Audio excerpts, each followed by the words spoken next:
밤에 자려고 누웠는데 가슴이 타는 듯하고 목까지 쓰라린 느낌. 내가 저녁을 조금만 먹었을 뿐인데 왜 이렇게 괴로울까?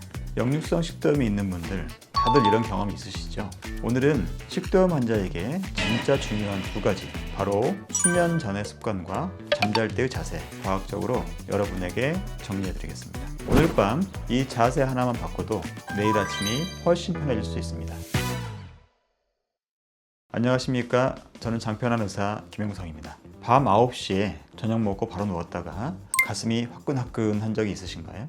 이게 단순하게 늦게 먹어서 생긴 소화불량이 아니라 명확하게 생리학적인 원인이 있는 그런 현상입니다. 여러 가지 생리학 연구에 따르면 식사 후 3시간 이내에 눕는 경우에는 위산이 식도로 역류할 가능성이 최대 7배 이상 증가한다고 합니다. 또 다른 연구에서는 저녁 6시에 먹은 사람보다 9시에 먹은 사람이 자정 이후 위산 분비가 훨씬 높았다는 결과도 있습니다. 즉, 식사 후 3시간 절대로 눕지 말 것, 이게 첫 번째 핵심입니다. 자, 그렇다면 서 있을 땐 괜찮은데 왜 누우면 역류가 더 많이 될까? 라고 질문할 수 있겠는데요. 그 이유는 간단합니다. 식도와 위 사이에 중력의 효과가 사라지기 때문이에요. 서 있을 때는 위와 식도가 수직이기 때문에 위에 있는 내용물들이 식도로 넘어오기가 어렵습니다. 그런데 우리가 밥을 먹고 누우면 식도와 위가 수평이 되면서 위 내용물들이 쉽게 식도로 넘어오게 되죠. 그래서 역류성 환자들에게 도움이 되는 자세가 바로 상체를 올리고 자는 자세입니다. 상체를 약 15에서 20도 정도 올려주면 위산이 올라오는 것을 물리적으로 좀 막을 수 있어요. 요즘 흔히 쓰는 웨지형 베개가 이런 목적으로 쓰는 거죠. 그런데 여기서 중요한 포인트가 있습니다. 단지 상체를 올리는 것만으로는 충분하지 않고요. 올린 상태에서 왼쪽으로 누워 자는 것이 더 중요하다는 겁니다. 그 이유는 이것입니다. 위의 모양이 식도에서 연결되어서 왼쪽으로 커브가 지어지면서 휘어져 있습니다. 그래서 우리가 왼쪽으로 눕게 되면은 위 내용물들이 자연스럽게 아래쪽으로 가라앉게 되는 거죠. 반대로 오른쪽으로 눕게 되면은 위산이 식도로 더 쉽게 넘어갈 수 있는 상황이 돼버립니다. 저도 역류성 식도염이 있고 밤에 잘 때 자꾸 깨게 됩니다. 특히 늦게 먹고 잘 때는 그런데요. 이것 때문에 한동안은 이불을 개서 상체를 올리고 좌측으로 누워 자는 것을 굉장히 오랫동안 했었습니다. 그런데 문제는 뭐냐면 왼쪽으로 계속 누워 자게 되면 어깨가 많이 아프거든요. 그래서 이런 문제 때문에 제가 스스로 해결 방법을 찾았습니다. 바로 웨지형 베개이긴 하지만 왼쪽으로 누웠을 때 어깨가 쏙 들어가게 만들어 놓은 역류성 식도염 환자의 전용 좌위형 베개를 만든 거죠. 사실 제가 쓰려고 공장에 가서 제일 좋은 재료로 해주세요 라고 했기 때문에 생각보다 가격이 비싸긴 한데요.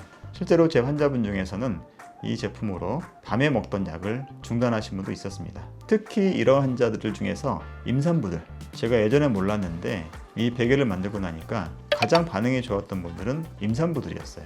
임신 시에는 굉장히 역류가 심해지고 또 반드시 눕기가 어려운데 이 베개를 사용하니까 상당히 편했더라 라는 반응이 있었거든요. 그래서 야간에 먹는 약을 줄이면서 밤사이에 올라오는 역류 현상을 줄이고 싶으신 분들에게는 이 베개를 추천드립니다. 어떤 분들은 이런 분들도 있어요.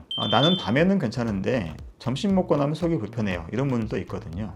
이런 분들에게는 제가 두 가지를 물어봅니다. 집에 계신 주부분들께는 혹시 점심 먹고 또 누워서 주무시지 않나요? 이런 걸 한번 물어보고요. 또 직장인들에게는 혹시 점심 먹고 책상에 엎드려서 낮잠을 주무시는 게 아닌가요? 라고 물어봅니다. 왜냐하면 낮이라도 밥 먹고 눕는 것은 효과가 똑같고요. 그 중에서 특히 책상에 엎드려 자는 자세는 위 측면에서는 굉장히 좋지 않은 자세입니다. 즉, 상체가 구부러지면서 복부가 압박이 되니까 위가 눌리면서 위내 압력이 올라가고 이것 때문에 역류가 자꾸 되는 거죠. 또 하부식도 조직면도 힘이 빠지면서 위산이 자꾸 역류하게 됩니다.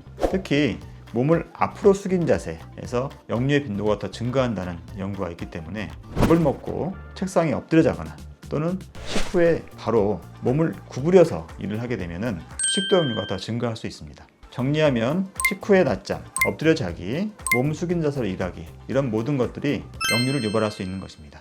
자, 오늘 저의 말씀의 결론을 한번 내보겠습니다. 저녁은 가능하면 일찍, 취침 3시간 전에 식사를 마치기, 식후에 바로 눕지 않기, 낮잠도 엎드려서 자지 않기, 잘 때는 상체를 15에서 20도 정도 올리고 왼쪽으로 눕기, 마지막으로 어깨가 불편하다면 전용 웨지형 베개를 활용하기, 제가 금방 말씀드린 이 4가지는 여러분들이 잘 때 자꾸 위산이 올라오고 역류가 되어서 잠에서 깬다면 이런 수면 자세를 유지해달라는 말씀입니다. 자, 이렇게 작은 자세의 변화가 밤마다 여러분을 괴롭히던 역류성 식도염의 증상을 크게 줄일 수 있습니다. 오늘 밤 여러분의 자세를 바꿔보세요. 아침이 달라질 겁니다. 궁금하신 부분이 있으면 댓글로 달아주시고 3번에 있는 장편한 김영성 내과를 방문하시면 더 친절하게 진료해드리겠습니다. 그럼 다음에 뵙겠습니다. 저는 장편한 의사 김영성이었습니다.